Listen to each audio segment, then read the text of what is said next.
প্রথম দৃশ্যটা দেখলে যে কেউ ভুল করবে। ধ্বংসস্তূপ, ভাঙা দালান, ছিন্নভিন্ন জানালা, রাস্তায় ছড়িয়ে থাকা কংক্রিটের টুকরো। মনে হবে এটা গাজা নয়তো বৈরুতের কোনো বিধ্বস্ত মহল্লা, কিন্তু না, এই দৃশ্য ইসরায়েলের হৃদয় তেল আবিবের। যে সত্য ইসরায়েল সরকার মাসের পর মাস লুকিয়ে রেখেছিল, সেই সত্য এখন ধীরে ধীরে বেরিয়ে আসছে। আর এই সত্যের প্রতিটি স্তর উন্মোচনের সঙ্গে সঙ্গে পুরো মধ্যপ্রাচ্যের ভূরাজনৈতিক সমীকরণ নতুন করে লেখা হচ্ছে। গত 12 দিনের ইরান ইসরায়েলের সংঘাতে আসলে কি ঘটেছিল সেটা জানতে গেলে আগে বুঝতে হবে ইসরায়েল কেন এতদিন চুপ ছিল। ইসরায়েলি আইন অনুযায়ী জাতীয় নিরাপত্তা সংক্রান্ত কিছু তথ্য প্রকাশ নিষিদ্ধ করার ক্ষমতা সরকারের আছে, আর ঠিক সেই ক্ষমতা প্রয়োগ করেই তেল আবিব, রামাতগান, পেটাটিভা, হাইফা, বীরশেবা সহ প্রধান শহরগুলোতে ইরানি মিসাইল হামলার প্রকৃত ক্ষয়ক্ষতির চিত্র লুকিয়ে রাখা হয়েছিল। কত মানুষ মারা গেছে, কত ঘরবাড়ি ধ্বংস হয়েছে, কোন কোন সামরিক স্থাপনা বিধ্বস্ত হয়েছে, এসব তথ্য কঠোরভাবে সেন্সর করা হয়েছিল। কিন্তু সত্য চিরকাল চাপা থাকে না, বিশেষ করে যখন লক্ষ লক্ষ মানুষ তাদের ভাঙা ঘরের সামনে দাঁড়িয়ে সরকারের কাছে ক্ষতিপূরণ দাবি করে।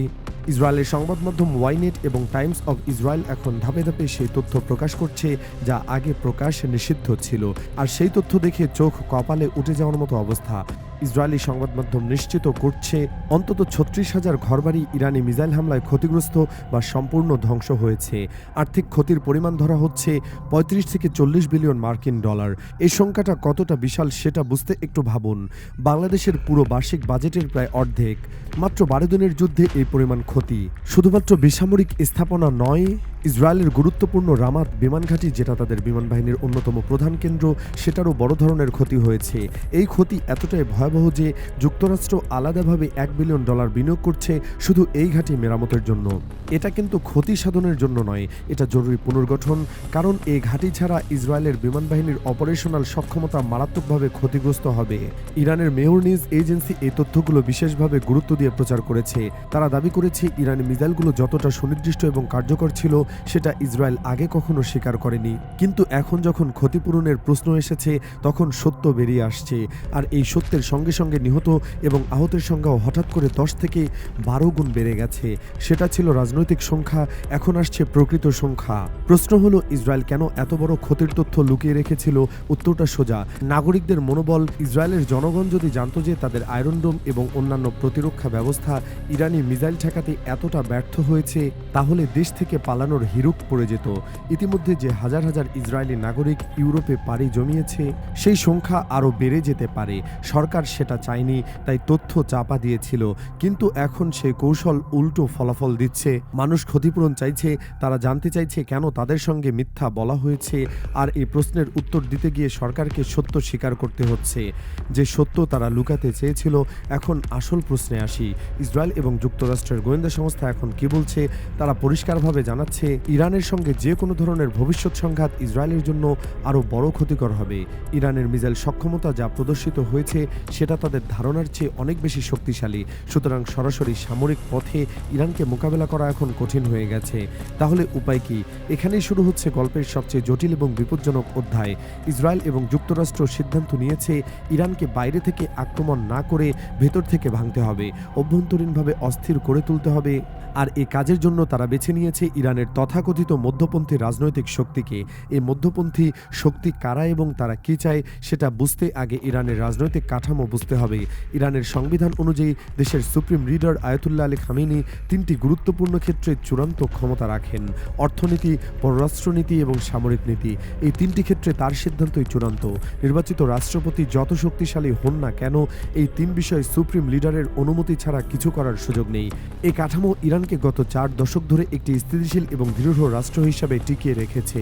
পশ্চিমা চাপ, নিষেধাজ্ঞা, যুদ্ধ কোনো কিছুই ইরানকে দমাতে পারেনি। আর এই স্থিতিশীলতার মূল কারণ হলো একটি কেন্দ্রীভূত এবং শক্তিশালী নেতৃত্ব। কিন্তু এখন ইরানের মধ্যপন্থী রাজনৈতিক শক্তি এই কাঠামো পরিবর্তন করতে চায়। তারা সংবিধান সংশোধনের প্রস্তাব দিয়েছে। এই প্রস্তাবে বলা হচ্ছে সুপ্রিম লিডারের ক্ষমতা কমাতে হবে, বিশেষ করে অর্থনীতি এবং পররাষ্ট্রনীতি।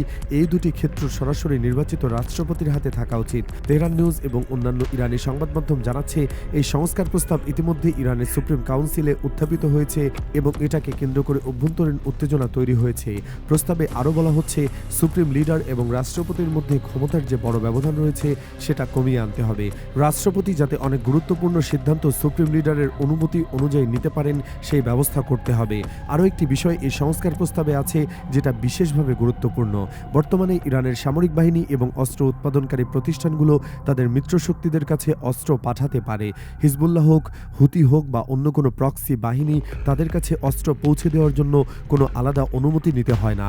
এটা সামরিক বাহিনীর নিজস্ব সিদ্ধান্ত এবং সুপ্রিম লিডারের নির্দেশে হয়।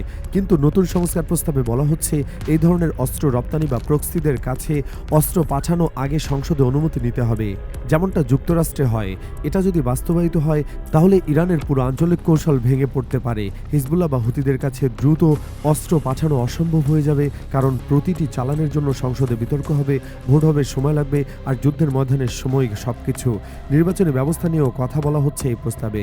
বর্তমানে ইরানের প্রেসিডেন্ট পদে যে কেউ প্রার্থী হতে পারেন, তবে চূড়ান্ত অনুমোদন দেন সুপ্রিম লিডার এবং তার কাউন্সিল। তারা যাচাই করেন প্রার্থী ইসলামী শাসন ব্যবস্থার প্রতি কতটা অনুগত, ইরানের জাতীয় স্বার্থের প্রতি কতটা নিবেদিত। এই যাচাই বাছাই প্রক্রিয়া নিশ্চিত করে যে ইরানের নেতৃত্ব কখনো পশ্চিমাপন্থী বা দুর্বল কেউ আসতে পারবে না। মধ্যপন্থীরা এই ব্যবস্থাও তুলে দিতে চায়। তারা চায় সুপ্রিম লিডার যাতে কোনো প্রার্থীকে বাতিল করতে না পারে, যে কেউ প্রার্থী হতে পারবে এবং জনগণই তার সিদ্ধান্ত নেবে। শুনতে গণতান্ত্রিক মনে হচ্ছে, কিন্তু এর ফলাফল কি হবে সেটা ভাবলে গা শিউরে ওঠে। পশ্চিমা অর্থে পুষ্ট প্রার্থীরা নির্বাচনে দাঁড়াবে, মিডিয়া ক্যাম্পেইন চালাবে, আর যদি তারা জিতে যায় তাহলে ইরান হয়ে যাবে আরেকটি মিশর বা সৌদি আরব। বাইরে স্বাধীন কিন্তু ভেতরে পশ্চিমা পুতুল।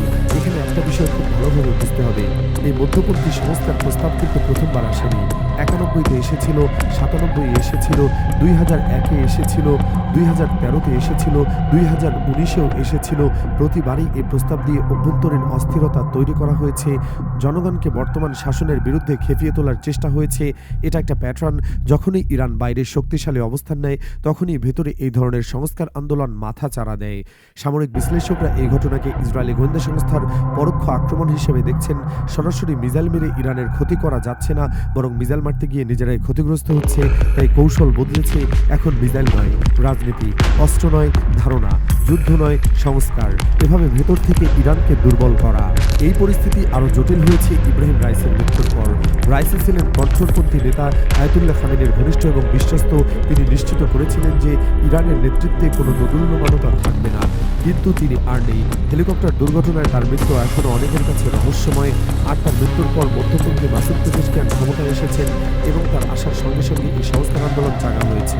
এটা কি কাকতালীয় নাকি পরিকল্পিত, এই প্রশ্নের উত্তর এখনও পাওয়া যায়নি। তবে একটা বিষয় পরিষ্কার, ইসরায়েল এবং যুক্তরাষ্ট্র ইরানের এই অভ্যন্তরীণ দুর্বলতাকে কাজে লাগাতে চায়। তারা চায় ইরান ভিতর থেকে অস্থির হোক, সরকার এবং সুপ্রিম লিডারের মধ্যে দ্বন্দ্ব তীব্র হোক, জনগণ রাস্তায় নামুক, আর সেই সুযোগে তারা চূড়ান্ত আঘাত হানবে।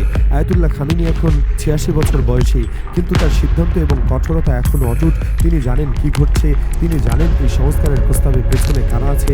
প্রশ্ন হলো তিনি কি পদক্ষেপ নেবেন, মধ্যপন্থীদের দমন করবেন নাকি আপোষ করবেন। তার এই সিদ্ধান্তের উপর নির্ভর করছে ইরানের ভবিষ্যৎ, শুধু ইরানের নয় পুরো মধ্যপ্রাচ্যের। এখানে বাংলাদেশের প্রসঙ্গটাও এসে যায়, কারণ এই কৌশল বিভিন্ন দেশে প্রয়োগ করা হচ্ছে। পশ্চিমা ধাঁচের গণতন্ত্র, পশ্চিমা ধাঁচের সংবিধান, পশ্চিমা ধাঁচের নির্বাচন, এগুলো শুনতে সুন্দর, কিন্তু এর পেছনের উদ্দেশ্য কি সেটা বুঝতে হবে।